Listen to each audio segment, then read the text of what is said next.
Men over 60 aren't looking for a cruise director, a parole officer, or a second mother. Do you want to know what sends good men running? It's not wrinkles, it's not age, and it's not grandkids, unless we're talking about the entire soccer team moving into his living room all at once. It's women who make them feel like life together is going to be one long root canal. Because here's the thing, men this age, they don't want impossible. They're not sitting around wishing for a 25-year-old yoga instructor with a trust fund. Oh, wait, of course they are. But only the kind that's also a unicorn who's oddly attracted to men over 60 and giving out bonus points for having his own teeth. Since that's not exactly showing up on Match.com, what men really want is just to avoid a handful of habits that make dating feel like punishment instead of joy. And believe me, they can spot those habits a mile away. So today I'm breaking down the 10 things that men don't want in a partner. And if you can catch yourself in one of these, don't panic. Don't. This isn't about shame. It's about spotting it and then laughing at it and then shifting it so that you don't accidentally send a good man running. If that sounds at all interesting, I hope you'll stick around because that's what's on the agenda. You don't have to run marathons. Nobody's asking you to hike Everest or join a CrossFit cult, unless, of course, you want to. But if your biggest workout is adjusting the pillows on the couch, imagery is right there for me. Men feel that. And they worry that life together is going to shrink down to a TV, a remote control, and 3 takeout menus. Here's how it shows up. He suggests a walk, and you're too tired today. He mentions a day trip, and you sigh about the hassle. He asks about travel this weekend, and you say, airports are such a nightmare. Suddenly, his vision of a future looks like 2 people permanently parked in matching recliners. What it feels like to him is heavy. He's already fighting slower knees and doctor's visits and his own aches. He doesn't want to add a partner whose energy makes life feel even smaller. So the shift isn't about suddenly training for a triathlon. It's about showing that you're still in the game. Taking a short walk, trying a new class, suggest a day out. It doesn't matter how small. What matters is showing that you've got some energy for life. Good energy, big energy. Even just a spark of it tells him you're not done living. There's a difference between being content and being checked out. Content is peaceful. Checked out is when nothing seems to spark your interest anymore. He tells you about a trip he took and you nod politely, but don't ask anything. He brings up a book that he's reading and you say, "Oh, yeah, I'm not really into books lately." He mentions something that he read about in the news or saw on TV and you wave it off with "Yeah, I don't really follow that stuff."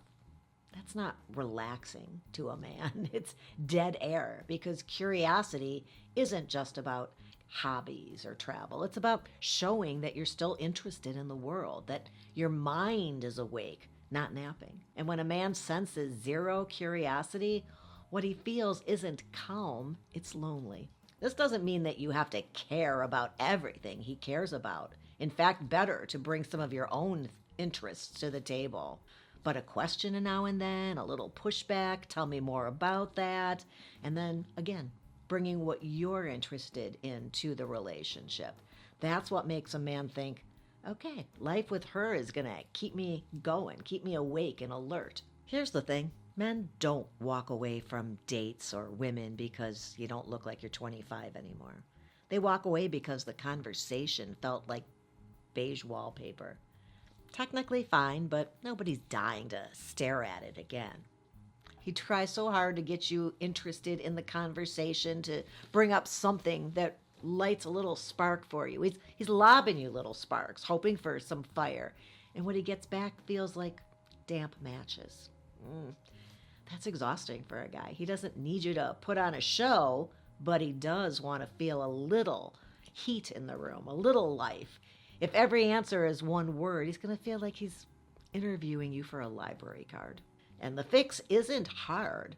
Bring those stories that you already know work. You know, the ones that your friends have heard 10 times, but still laugh at. the moments that you enjoy telling so much that the fun carries the story. I've told clients to literally keep a couple of those in their phone, a break glass in case of boredom list, because nothing kills attraction faster than dull silence, and nothing revives it faster than a story that reminds him, oh yeah, she's kind of fun. Drama makes men bolt faster than you can say, to be continued. He doesn't want to star in a soap opera. He wants peace. And here's how drama shows up for these men. The waiter is too slow. Your neighbor's an idiot. Your ex is a villain. Your kids don't call enough. If it's not one thing, it's the pattern of everything. And everything's a conflict. Everything doesn't need to be fireworks. Fireworks are great sometimes, but they want calm laughter, ease. If every dinner comes with a side order of outrage, he's going to lose his appetite pretty quickly. The shift is to choose your battles wisely. Vent sometimes, of course, but balance it out with humor and perspective and a little lightness or levity. Save the drama for Netflix. Bring peace to the date and humor. Men over 60 aren't auditioning for a soap opera, and they definitely don't want the starring role in Days of Our Lives at this point. What men want more than anything, I think, is to feel important to the women that they're with. Selfishness does literally the opposite. It tells him, thanks for being here. Now please hold my purse while I live my life. She talks, but she doesn't ask. She takes support, but rarely offers it back, and every decision somehow tilts her way. At first, he might just go along with it, but pretty soon he feels less like a partner and more like an Uber driver with benefits, maybe. What it feels like for him is that he feels unimportant. And at this stage of life, that's the one thing men will not sign up for. They've already had careers, families, and responsibilities where they gave endlessly. They don't want a relationship that feels like another unpaid job. The shift here isn't about grand sacrifices. It's about making space and asking to be included in his world. Show him that you actually want to share life, not just recruit a sidekick. Because a man who feels valued, he's going to lean in. But a man who feels like a prop, he's going to exit stage left quickly. Negativity is like secondhand smoke. You don't even have to light up for it to choke the room. Complaining and griping and sighing about your health and muttering about the state of the world. Everybody does it sometimes, sure. But when it's constant, it drains the air out of the date, out of a life, and it's discouraging. Men aren't looking for Pollyanna, but they do want to feel that being with someone lifts them up, not drags them down. If every silver lining comes with a cloud report, he's going to decide it's sunnier somewhere else, maybe even Philadelphia, but maybe not. Sure, talk about your struggles, yes, but mix them up with gratitude and humor and show him that there are bright spots in your day and in your life and that optimism is attractive and you've got it because that signals resilience. And a little resilience is a whole lot sexier than that constant sighing.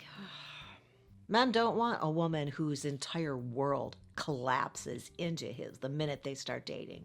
What they do want is somebody with a full, vibrant life of her own friends and hobbies and interests and a purpose. Clingy is the opposite of that. Clingy is cancel my plans, cancel your plans, let's spend 24/7 together and call it love. What it feels like for him is smothering. At first he might like it. It kind of feels flattering. But pretty soon it feels like he's not dating a partner. He's hiring a shadow. And no man wants to feel like if he steps out to the grocery store, there's going to be a missing persons report filed within the hour. I think the point here is to celebrate independence and show him that you've got a life that's already rich. And he's invited into it, not responsible for filling it. Men don't find that threatening. They find it magnetic because couples who can stand alone, they're the ones who stand the longest together. Space isn't distance, it's oxygen. And oxygen is what keeps that fire going. Some women date like they're running an event planning business. Everything comes with an itinerary, a rule sheet, and a critique at the end. The man didn't ask for a color-coded schedule, but suddenly there are guidelines for where he should park and which shirt is better. And what that feels like for him is suffocating. Men aren't looking for management, they're looking for connection.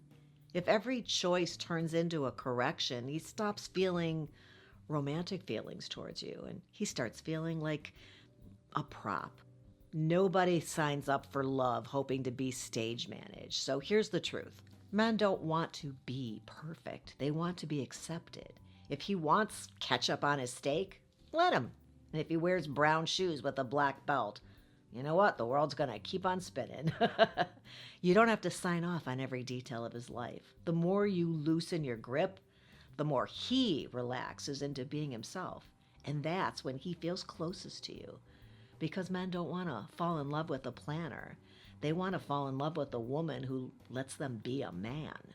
They want someone who sees them as capable, not correctable, who laughs off the little quirks instead of filing them in a complaint box. Letting go isn't a weakness, it's trust. And trust is what makes a man want to stay.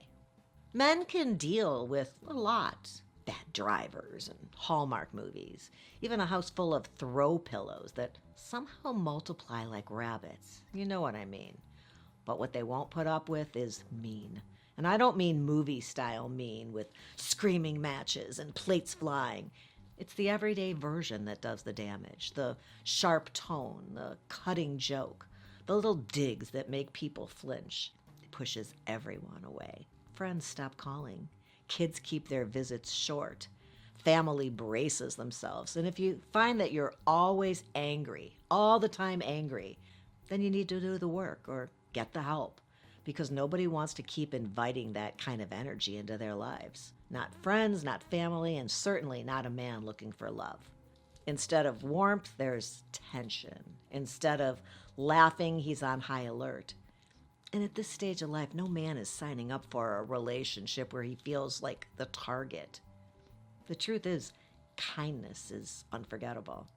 Being patient when the food takes forever, laughing off a mistake instead of making it a whole big thing or a moment. That kind of energy it doesn't fade into the background. It pulls people closer because meanness shrinks the room, but kindness expands it. And men stay where life feels lighter. If you trip over your own feet, end up on the floor, and don't pop up with your hands in the air like you're hoping for a perfect score of 10, then what are you even doing with your life? Here's how no sense of humor looks. The GPS reroutes and you act like it ruined the whole trip. The waiter brings the wrong side dish and your mood tanks for the night. Every little mishap becomes a reason to sulk instead of an opportunity to laugh. Men aren't looking for somebody who cracks jokes nonstop, but they do want a partner who can roll with life and find the levity in situations. You know, at this age, laughter isn't just fun. It's the thing that makes getting older bearable. The shift is to take yourself a little less seriously.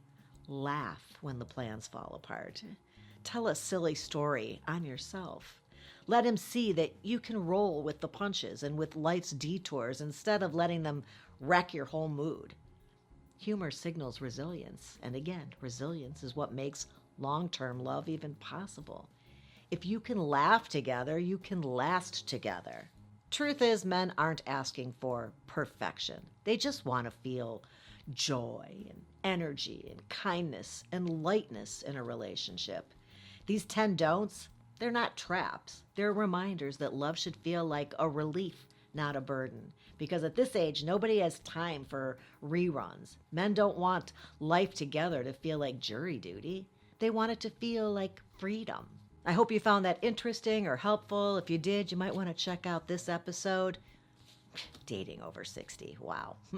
Hey, before you go, please give my little mama the thumbs up. She collects them like coupons, and I'm not sure what she's saving up for, but I don't know if I want to find out. And don't forget to subscribe before you go, because knowing what men don't want is just as important as knowing what they do, and that's basically what we talk about here every week. Appreciate you hanging out with me today, and until next time, have a good one.